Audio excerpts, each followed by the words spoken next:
Okie, bienvenue, welcome to Maria's Musings on www.jessfm.ca. We are here this evening on the traditional territory of the Blackfoot Confederacy and of the Métis people of Region 3, past, present, and future. Tonight we begin a short series of interviews with the federal candidates vying to represent the Lethbridge federal riding.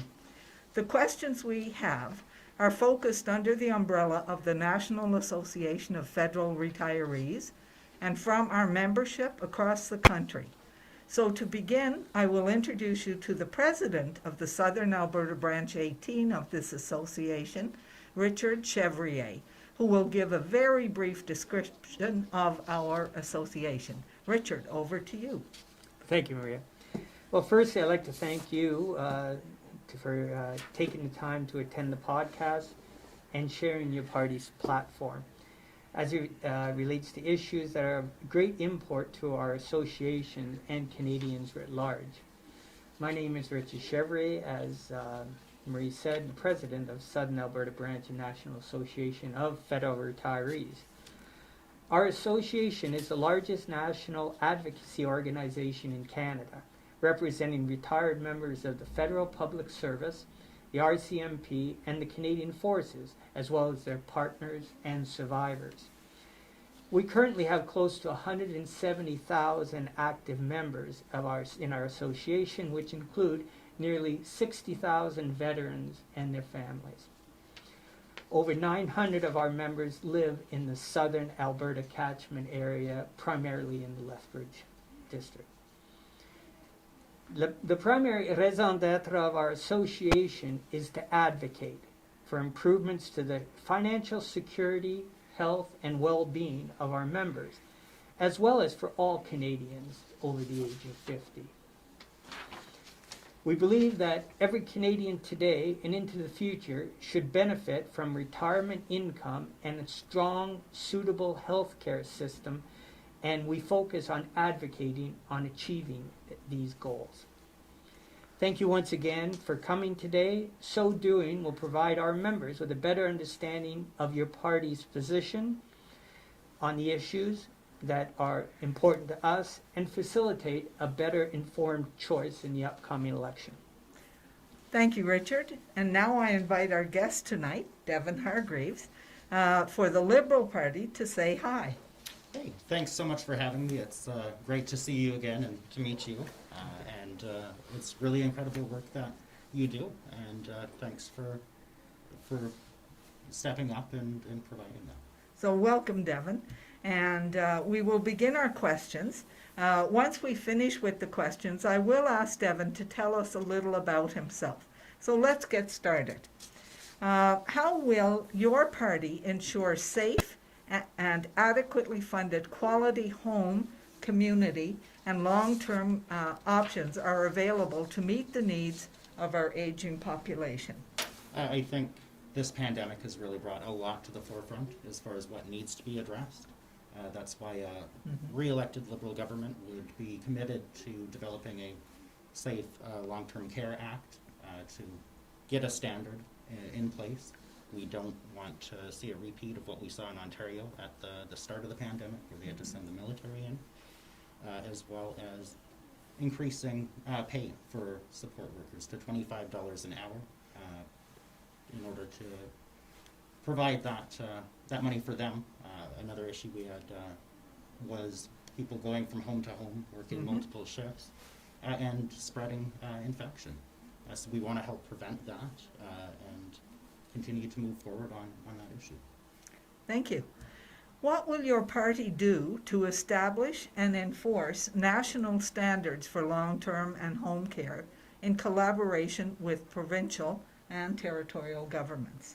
Kind of already answered that one. That goes Yeah. back to developing an act, as well though as to implement a national infection control measure in place, so that we don't have those same issues that we've seen over the last 17 months. Thank you. How will your party recognize and support unpaid caregivers who play a vital role in our healthcare system. Yeah, it's actually a really good platform piece. I was quite excited to read that, and that would be expanding the caregiver credit. So essentially what would happen, it would allow up to 200,000 more Canadians to qualify for that. And Canadians are all about caring for other people.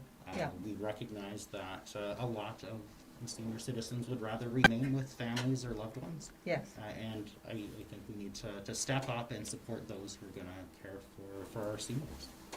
Thank you. Over to Richard. Okay, this question has to do with pharmacare. I guess it's a two-parter. Firstly, does your party support a universal, publicly accessible, portable pharmacare program? Absolutely, yeah. We've already got that rolling out in Prince Edward Island, and I'll let you finish your second part of that. No, that's good. Okay, Because yeah. if yes, can you suggest a timeline for the implementation of your party's program? We're already on it. Prince Edward Island has an agreement in place that I look forward to watching as that rolls out. Of course, pharmacare does have to be negotiated province by province, much like $10 a day childcare does. So, fingers crossed. Yes. I know we've had a lot of issues with our current Conservative government, with Jason Kenney not wanting to accept help from the federal government if it's Liberal. But we've managed to work with them throughout this pandemic, and if elected, both myself and the Liberal Party will continue to keep that hand outstretched and to stand up and support all Canadians and all Albertans. Thank you. Okay, now the next question, of course, is one that's dear to my heart. Has to do with veterans and family well-being. What's your party's plans to ensure that veterans, including those ill and injured, and their loved ones, receive the care and tools and support they need for their financial, physical, emotional, and social well-being upon retirement? Specifically to veterans, we would be looking to put up $140 million as far as mental health supports for our veterans. Another issue that doesn't get talked about enough is homelessness with veterans. They significantly higher rates of homelessness than other members of our population, and that's a disgrace, to put it frankly. People that have served our country, especially our seniors, deserve to be cared and looked after. And so we would look to provide rent supplements to help people get into housing. The whole purpose of the Liberal platform is to make life more affordable and more accessible for everyone. Thank you. And the follow-on question, the presence of many veterans groups speaks to the significant, long-standing difficulties that many veterans face in accessing support from Veteran Affairs and the government. Does your party have any plans to address this issue? We do, and we've already done a lot so far to address it, and we want to continue that work. We've reopened every Veterans Service office that got closed. Well, coincidentally, Aaron O'Toole was in charge of Veterans Affairs. We've invested $200 million to cut wait times and accessing services. Off the top of my head, I believe hired, give or take, 350 new people to help with veterans getting their funding and to cut wait times. And we're going to continue to work to cut wait times so that people can get the care they need and those services at a faster speed. Thank you. Okay, so the next one is about securing retirement income. What is your party's long-term retirement income security plan for seniors? We've moved to increase the guaranteed income supplement by $500 per year.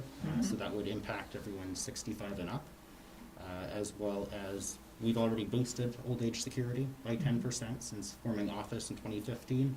We'd be looking by next year to increase that by 10% again. Prices are going up, and we've got to make sure that everyone's safe, secure, and covered. Good. As you know, the budget, I mean the finances are in a quite a different situation than they were before the pandemic.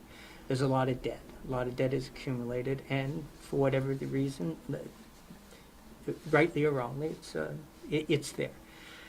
How will you ensure that the government pensions will not be adversely affected by any further austerity measures?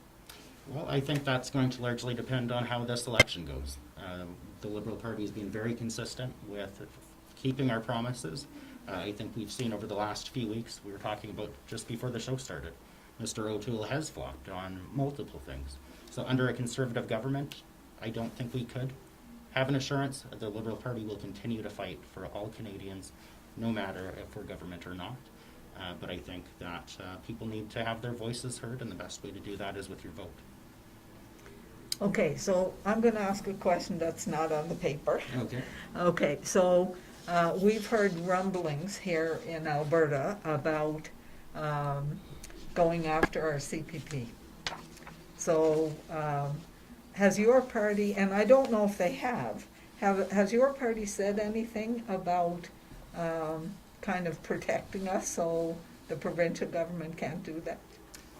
Not off the top of my head. That's provincially mandated. Again, this is why Conservative governments are harmful to people. We see what they're doing provincially. We cannot afford that on the federal level. Yeah, because everybody who is a federal public service worker, in fact, anybody who worked in Alberta is entitled to CPP, which is the Canada Pension Plan. But if he takes that, if the current government takes that back, then certainly people have expressed to me over and over again, they are scared to death that the current premier may try to do that. So keep that in your pocket I'll to bring have that a up conversation with Mr. Trudeau after the election is over. I have Please. a meeting with party higher-ups on Sunday, and I'll be sure to relay that. I think AIMCO's a disaster. We've all seen that. And I don't know if it would be within the scope of the federal government, but we've managed to step up on another issue very near and dear to your heart, and that's coal mining in the... Yeah.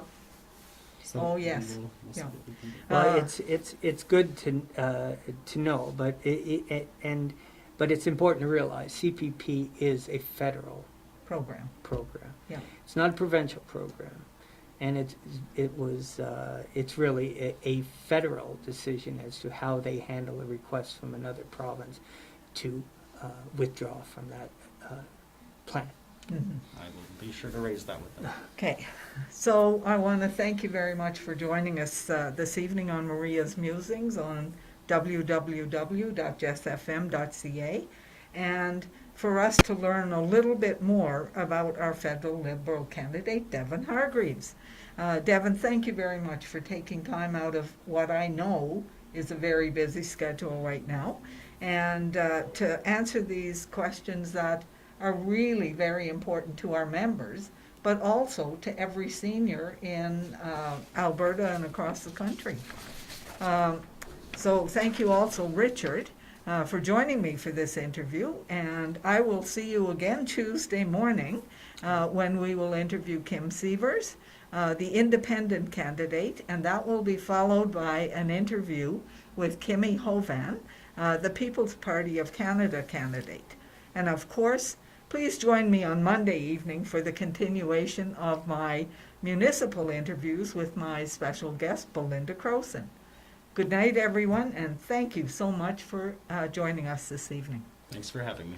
Thank Thank you. you, Marie.